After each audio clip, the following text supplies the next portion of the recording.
You're standing at the edge of your own existence, but you don't realize it yet. There's a version of you that wakes up every morning with electric anticipation coursing through your veins.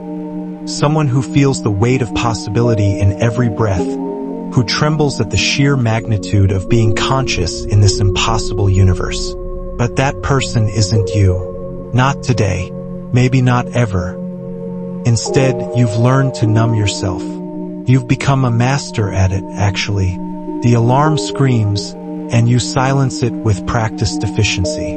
Coffee, routine. The same thoughts recycling through your mind like yesterday's news. You move through your day encased in invisible armor, protected from the raw, terrifying beauty of simply being here. And here's the thing that should disturb you. You prefer it this way. Somewhere along the line, you made a choice, though you don't remember making it. You chose safety over aliveness. You chose the predictable ache of numbness over the unpredictable electricity of full presence. You chose to be a spectator in your own life rather than the protagonist of a story you can't control. But why? Why do you scroll endlessly through other people's curated lives instead of living your own messy, unfiltered one? Why do you plan for a future that never quite arrives while the present moment, the only moment you'll ever actually inhabit, slips through your fingers like water? Why does the thought of truly being yourself, without apology or armor, fill you with something that feels dangerously close to terror? Here's what nobody tells you. The fear of being fully alive is the most universal fear that no one admits to having. It masquerades as other things: fear of failure, fear of judgment, fear of uncertainty. But beneath all those socially acceptable anxieties lies something more primal, more existentially troubling. The fear of your own aliveness itself. Think about it. When was the last time you felt everything? When did you last allow yourself to be so present, so vulnerable, so utterly exposed to the rawness of existence that it hurt? When did you last let joy devastate you? Let grief crack you open? Let love make you foolish? Let anger burn clean through your carefully constructed persona? You can't remember? Can you? And that's not an accident. That's a design feature of the life you've unconsciously built. You've constructed an existence that protects you from the very thing you claim to want, to feel alive. You've surrounded yourself with distractions, obligations, and acceptable forms of suffering that keep you perpetually busy but never truly present. You've learned to exist in a state of permanent deferral, always preparing for life but never actually living it. The question isn't whether you're afraid of death. Everyone is. The real question, the one that should keep you awake at night, is this: are you afraid of life itself? Are you terrified of the sheer intensity of what it means to be fully awake in this world? Because here's the paradox that will haunt you. Most people are more afraid of being fully alive than they are of dying. They're more terrified of the vulnerability, intensity, and uncertainty that comes with genuine aliveness than they are of the final cessation of consciousness. They spend their entire existence in a gray zone between the two, neither truly living nor quite dead, just endlessly, safely, numbly existing. And before you dismiss this as melodramatic philosophy, before you tell yourself that you're different, that you're already living fully, ask yourself, why does this idea make you uncomfortable? Why does the suggestion that you're sleepwalking through your own life trigger defensiveness rather than curiosity? What are you so afraid of?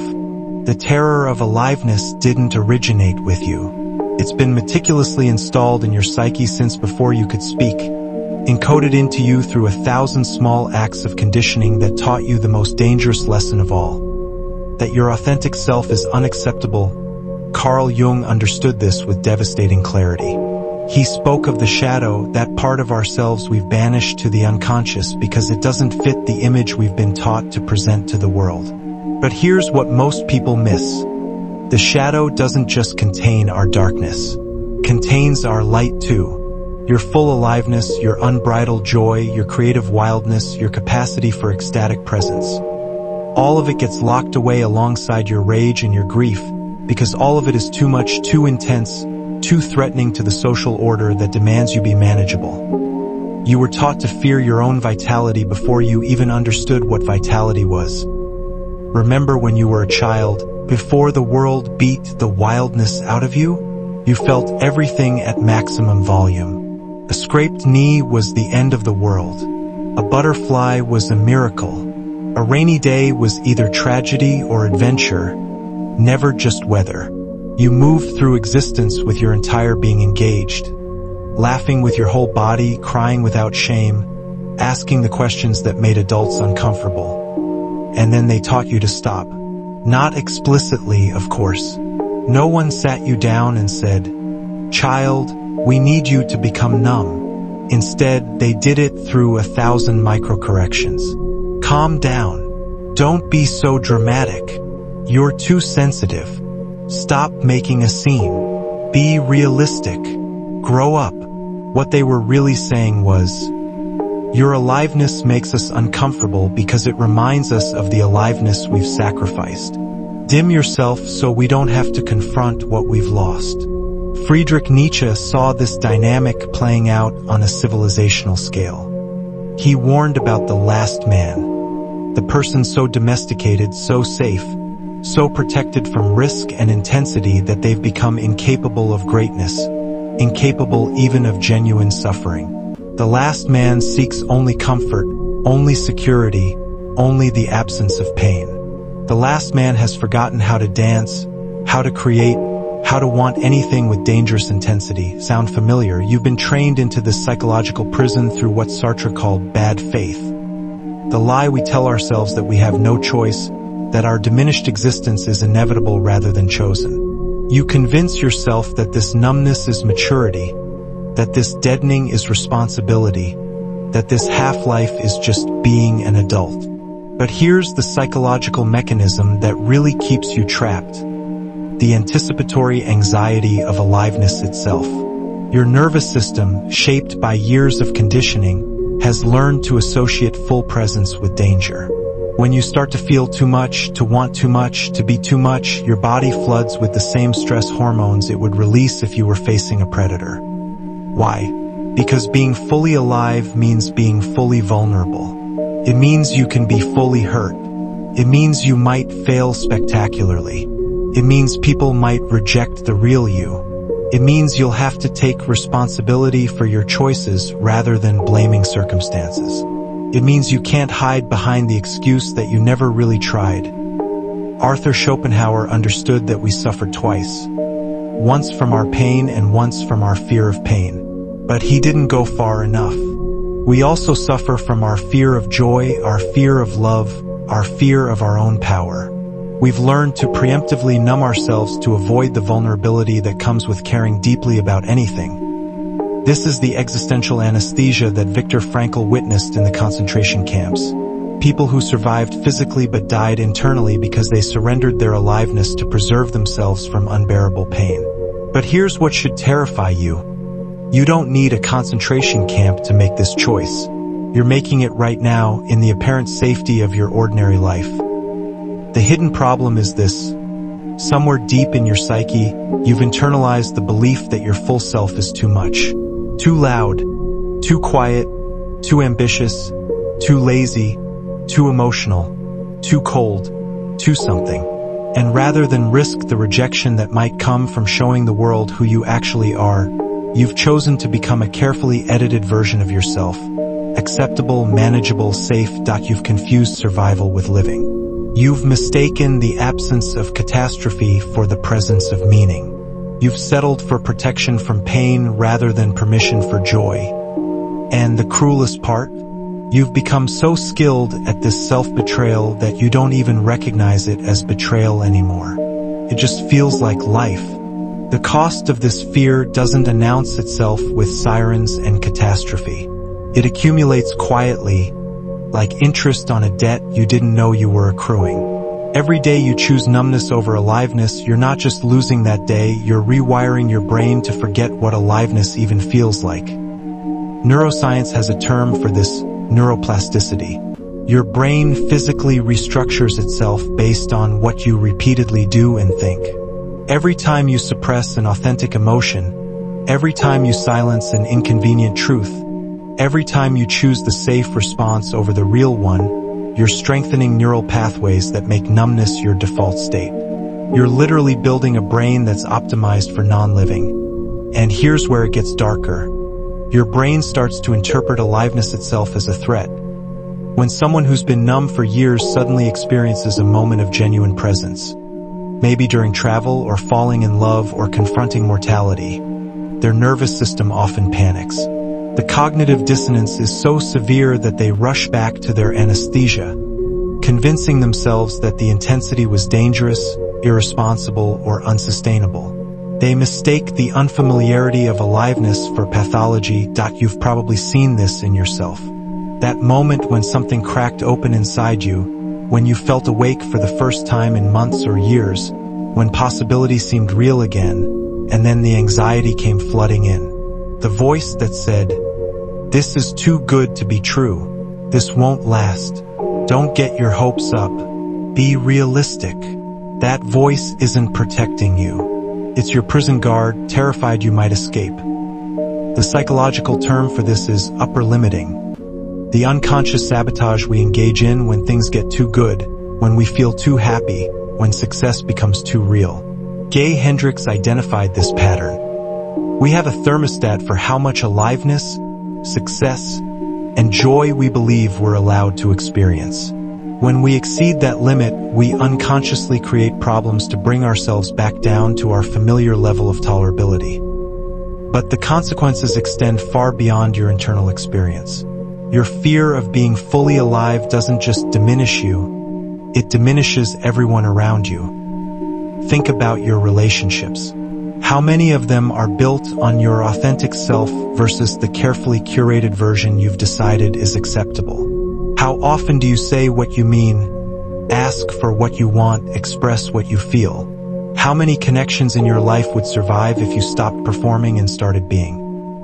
The tragedy is that your self-editing creates a double bind. You surround yourself with people who love a version of you that isn't real, which means you're perpetually alone even when surrounded by others. You've created relationships that require your continued inauthenticity to survive. The love you receive doesn't nourish you because it's not directed at the actual you. It's directed at your mask. And so you become exhausted. Maintaining a false self requires constant energy. You're running an algorithm in the background of your consciousness every moment, monitoring your words, regulating your expressions, calculating whether your authentic response is acceptable. No wonder you're tired. You're living two lives simultaneously, the one you show the world and the one you've locked away. The cultural consequences are even more insidious. A society of people afraid to be fully alive creates institutions that reinforce that fear. Your education system rewards compliance over curiosity. Your economy demands productivity over presence. Your social media amplifies performance over authenticity. Your healthcare system medicates discomfort rather than investigating its meaning. You're living in a civilization built by the walking dead, for the walking dead. And it's self-perpetuating. Parents who fear their own aliveness raise children who fear theirs. Managers who've sacrificed their vitality demand the same sacrifice from their employees. Friends who've settled for half-lives unconsciously pressure you to settle too, because your aliveness reminds them of their own capitulation. Here's the cognitive bias that makes this particularly vicious: the sunk cost fallacy.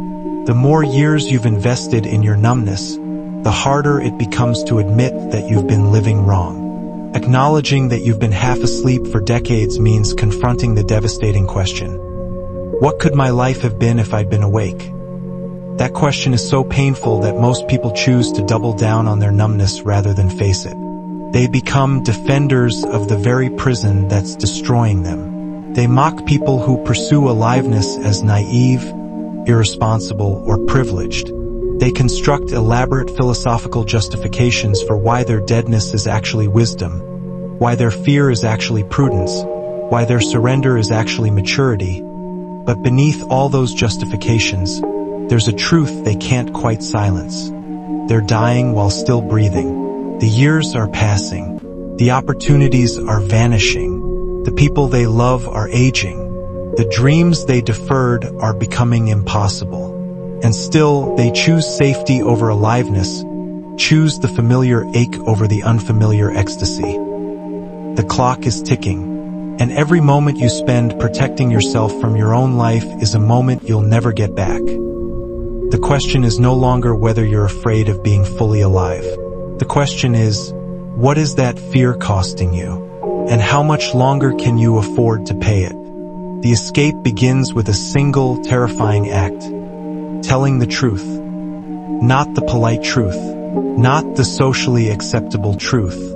Not the truth that makes everyone comfortable. The raw, unvarnished truth about what you actually feel, want, and believe.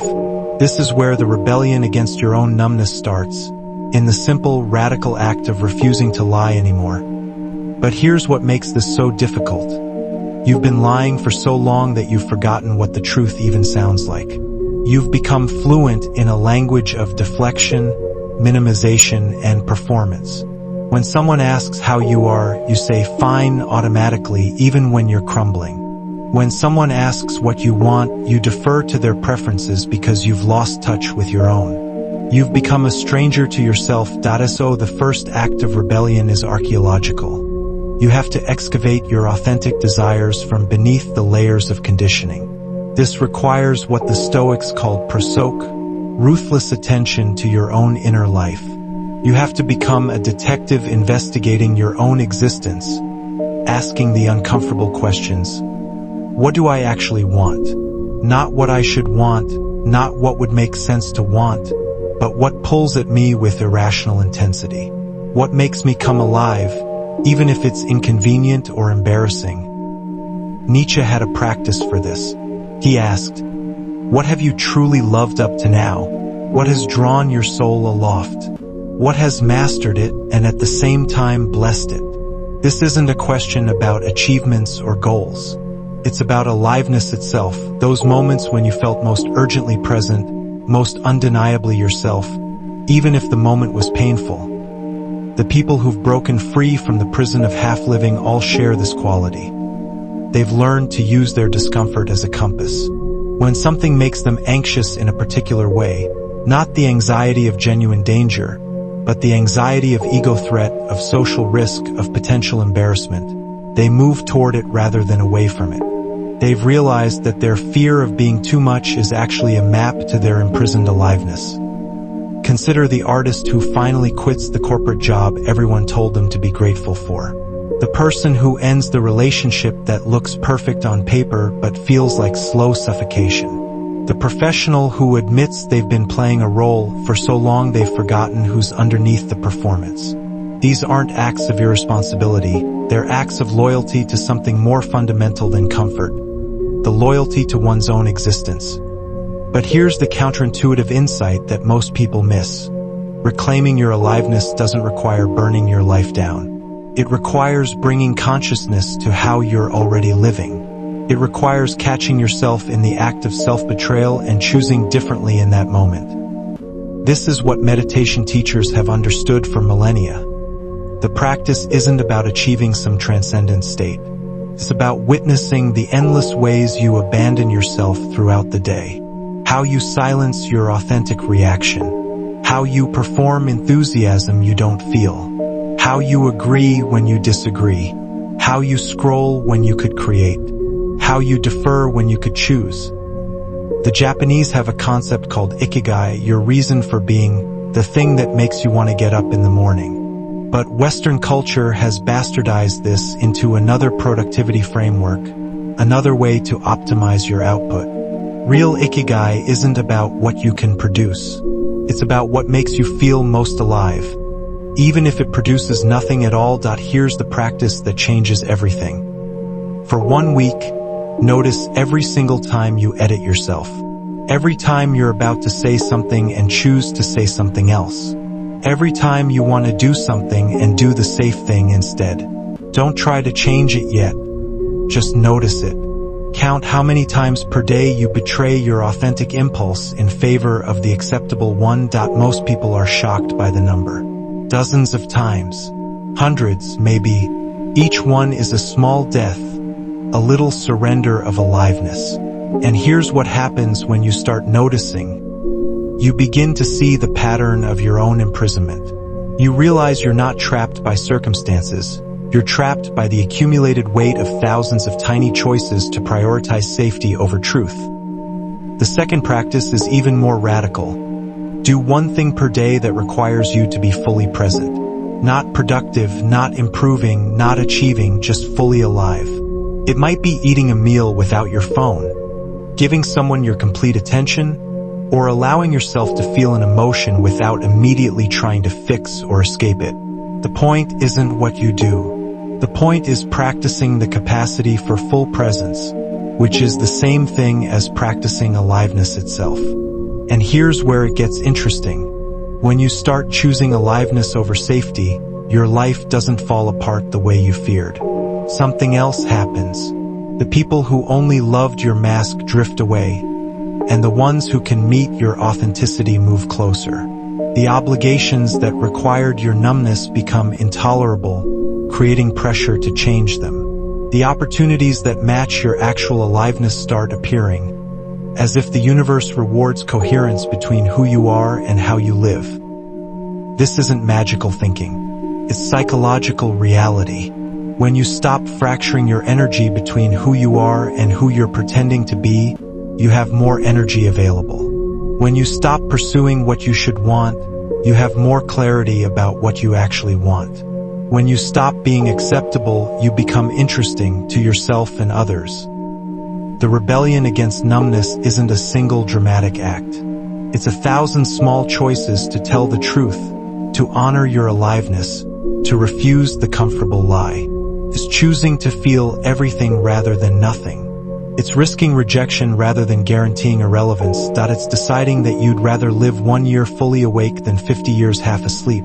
Here's the truth that reframes everything you've ever been afraid of. You were never actually protecting yourself from pain. You were protecting yourself from change. The deepest fear isn't death, rejection, or failure. It's the fear of becoming unrecognizable to yourself. It's the terror that if you allowed yourself to be fully alive, you would have to acknowledge that the person you've been for all these years was a construction, a compromise, a half-truth. And that acknowledgement would mean grieving everything you sacrificed to maintain that false self. This is the realization that breaks people open. The numbness wasn't protecting you from the cruelty of the world. It was protecting you from the responsibility of your own unlived life. Because here's what happens when you wake up. You realize that every moment of your past half-living was a choice. Not a choice forced on you by circumstances, trauma, or other people, but your choice. Yes, you had reasons. Yes, you faced real constraints.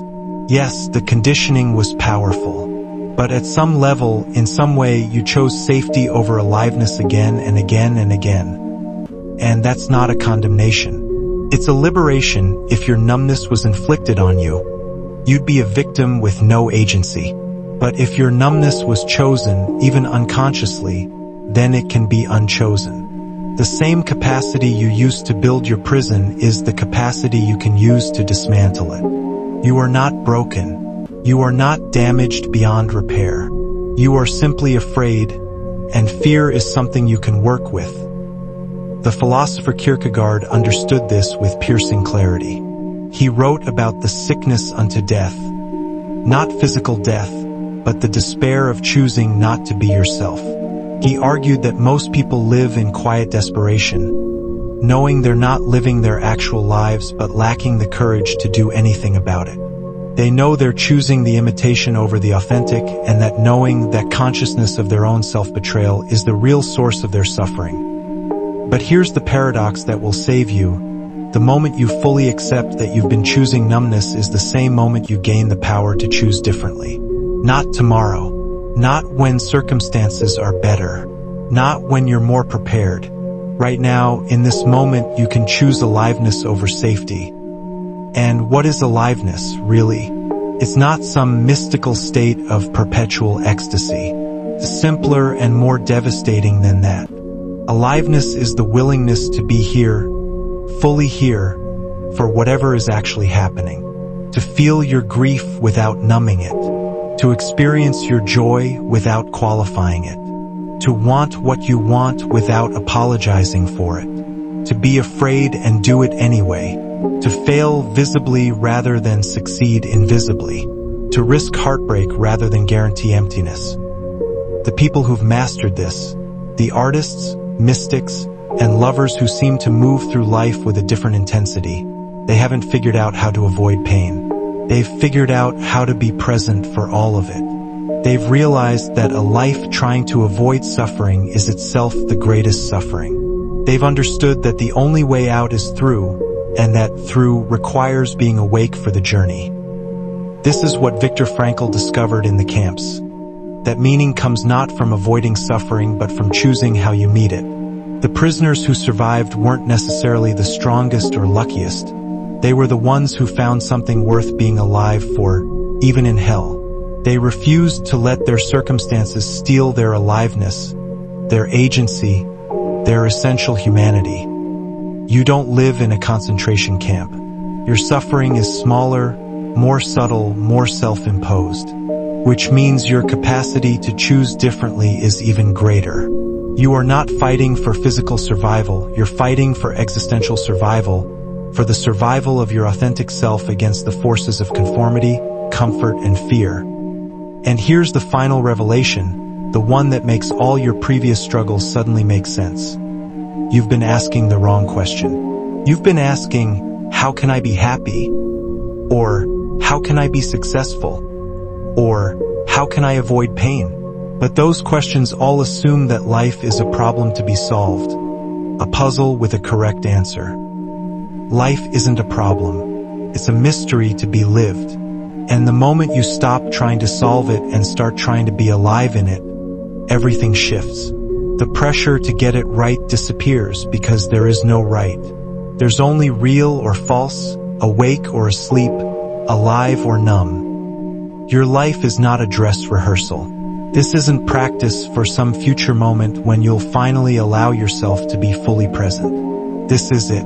These are the only moments you get.